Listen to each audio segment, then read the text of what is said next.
ہمیں کہا جاتا ہے کہ تمہارے پاس عقائد کی کتاب کوئی نہیں،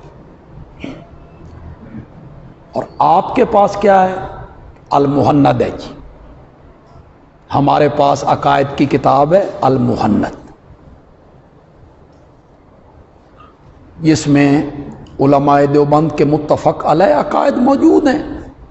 اس میں حیات کا ذکر ہے، اس میں سماع کا ذکر ہے، اس میں سماع کا ذکر ہی نہیں ہے، پوری المحند میں حیات کا ذکر ہے۔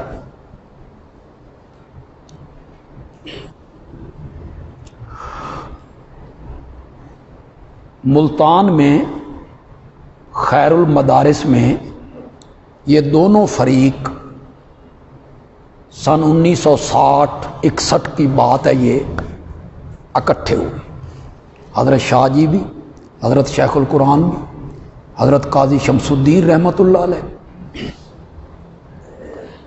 جتنے علماء تھے ہمارے وہ بھی، اور فریق مخالف کے جتنے علماء تھے اس وقت اس مسئلے میں آگے آگے تھے مولانا محمد علی جلندری، مولانا لال حسین اختر، تو یہ لوگ ادھر سے اور ہمارے علماء ادھر سے۔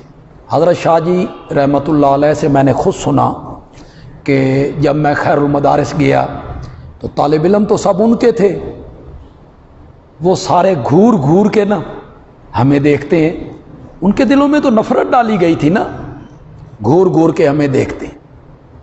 جس کمرے میں بیٹھنا تھا ہم چلے گئے، طالب علم بھی کھڑکیوں میں آ گئے، جو کمرے کی کھڑکیاں تھیں نا طالب علم بھی آ گئے۔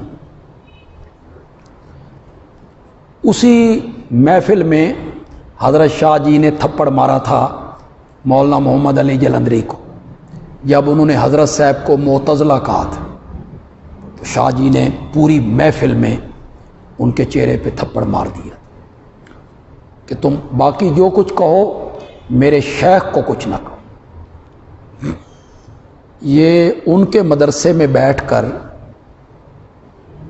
سارے طالب علم ان کے، ملتان میں تو اب بھی ہماری جماعت اتنی مضبوط نہیں ہے، چہ جائے کہ اس وقت تو یہ جرت، بڑی جرت تھی۔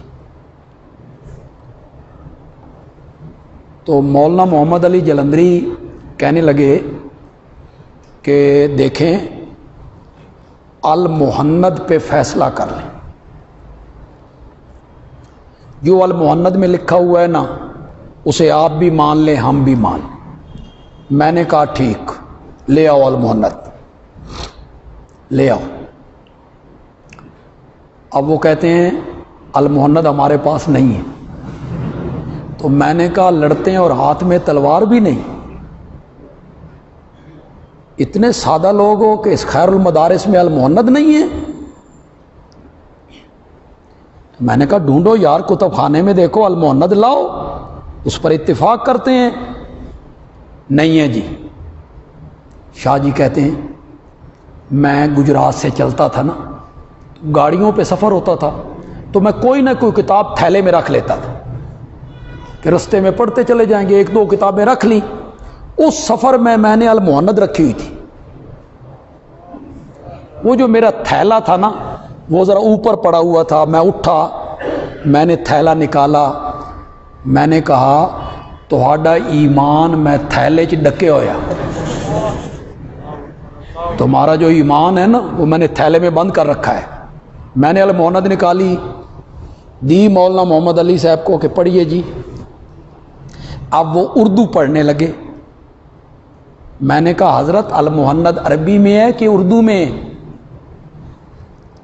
عربی میں۔ میں نے کہا اردو کا ترجمہ کیوں پڑھ رہے ہو، عربی پڑھو نا۔ تو کہتے ہیں آپ ہمارا امتحان لینا چاہتے؟ میں نے کہا تم میرا امتحان لیتے ہو، میں تمہارا امتحان نہ لوں، پڑھو عربی عبارت۔ انہوں نے نہیں پڑھی۔ میں نے مولانا لال حسین اختر صاحب سے کہا کہ آپ پڑھیں، انہوں نے بھی یہی کہا آپ ہمارا امتحان لینا چاہتے ہیں، عربی پڑھواتے ہیں ہم۔ میں نے کہا کتاب عربی میں ہے، پڑھو اسے۔ خیر المدارس میں ایک شیخ الحدیث ہوئے ہیں مولانا محمد شریف کشمیری، حضرت انور شاہ کشمیری رحمۃ اللہ علیہ کے شاگرد ہوئے، شاہ جی ان کا بڑا احترام کرتے تھے، بڑے عالم تھے، بڑے عالم تھے۔ وہ ذرا دور بیٹھے ہوئے تھے، انہوں نے وہاں سے آواز لگائی، شاہ جی آپ پہ ہی پڑھ دو، انہا کوئی نہیں جو پڑھنا، آپ پہ ہی پڑھو۔ میں نے عربی عبارت پڑھی، سنیے ذرا المہند میں کیا لکھا ہو، حیاتہ دنیاویۃ لا برزخیہ، حیاتہ دنیاویۃ لا برزخیہ۔ یہ کیا کہتے ہیں؟ برزخی کا انکار کرتے ہیں؟ کرتے ہیں انکار؟ کر کے دیکھیں۔ یہ کہتے ہیں حیات دنیاوی ہے، حاصل برزخ میں ہے۔ ان کا یہی مسئلہ کہ حیات دنیاوی ہے، حاصل کہاں ہے؟ برزخ۔ شاہ جی نے یہاں کہا دو کشتیاں چ پیر نہ رکھو، اس کا نتیجہ بڑا برا ہوتا ہے، یا دنیاوی مانو یا برزخی مانو۔ تو تم کہتے ہو دنیاوی بھی ہے برزخی بھی ہے، اور المہند نے کیا لکھا ہے؟ حیاتہ دنیاویۃ لا برزخیہ۔ مانو، شاہ جی نے کہا مانو اسے۔ مانتے ہو تم اس المہند کی اس عبارت کو؟ جس نے ترجمہ کیا نا، ترجمے میں انہوں نے لکھا آپ کی حیات دنیا کی سی ہے۔ ترجمہ کیا کیا؟ آپ کی حیات دنیا کی سی ہے۔ مولانا سجاد بخاری رحمۃ اللہ علیہ کا میں نے ذکر کیا آپ سے کئی مرتبہ، انہوں نے اسی سے نقطہ نکالا، انہوں نے کہا پھر دنیاوی تو نہیں ہے نا، دنیاوی کی طرح ہے، دنیاوی کی طرح ہے۔ اس عبارت سے تو معلوم ہوتا ہے کہ دنیاوی حیات نہیں، دنیا کی سی ہے۔ شاہ جی نے کہا تھا گھیسی پتہ نہیں کتھوں کر دیجئے، دنیا کی سی ہے۔ المہند کو تو آپ بھی نہیں مان رہے ہیں بھائی۔ المہند میں لکھا ہوا ہے محمد ابن مروان محمد ابن عبد الوہاب نجدی اچھا بندہ نہیں تھا، ہمارا اس سے کوئی تعلق نہیں، لکھا ہوا ہے۔ علماء دیوبند کی دوسری عبارتیں پڑھو، وہ اس کی تعریف کرتے ہیں۔ تو بھائی محمد ابن عبد الوہاب نجدی برا آدمی تھا، اچھا آدمی نہیں تھا، تم بھی یہی کہتے ہو؟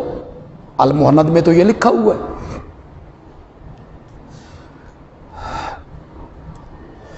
تو ایک حوالہ، ہاں، ان کے پاس ایسی کتاب کوئی نہیں جو دستاویز ہو۔ کتاب میں پیش کرنے لگا ہوں جی، فاتحہ کا صحیح طریقہ، صفحہ 110، طبع ہوئی ہے دیوبند میں، 20 علماء کے اس پر دستخط ہیں، حضرت مدنی، حضرت مفتی کفایت اللہ، حضرت انور شاہ کشمیری، سب کے دستخط ہیں، تائید ہے۔ فاتحہ کا صحیح طریقہ، چھوٹی سی کتاب ہے، اسے حاصل کریں کہیں سے، صفحہ 101 ہے، مکتبے میں ہے، مکتبے میں ہے جی، ہمارے مکتبے۔ سنیے کیا لکھا ہے اس میں، جس میں علماء دیوبند کے دستخط ہیں۔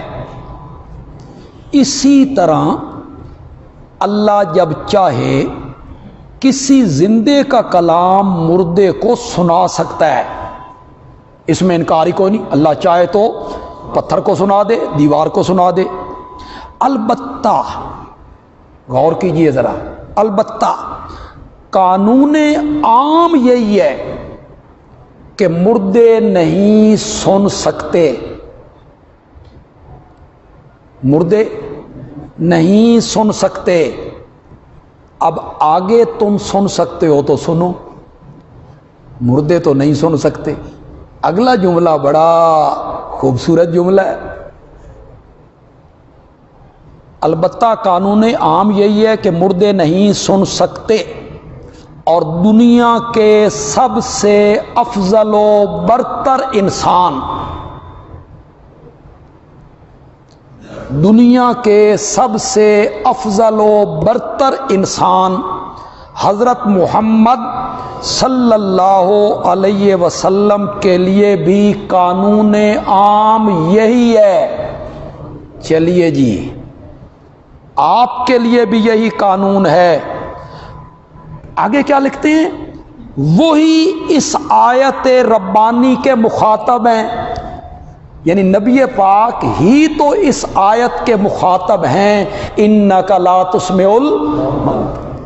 یہاں نبی پاک کے سننے کا بھی انکار کیا ہے جی۔ فاتحہ کا صحیح طریقہ صفحہ 110 مطبوعہ دیوبند۔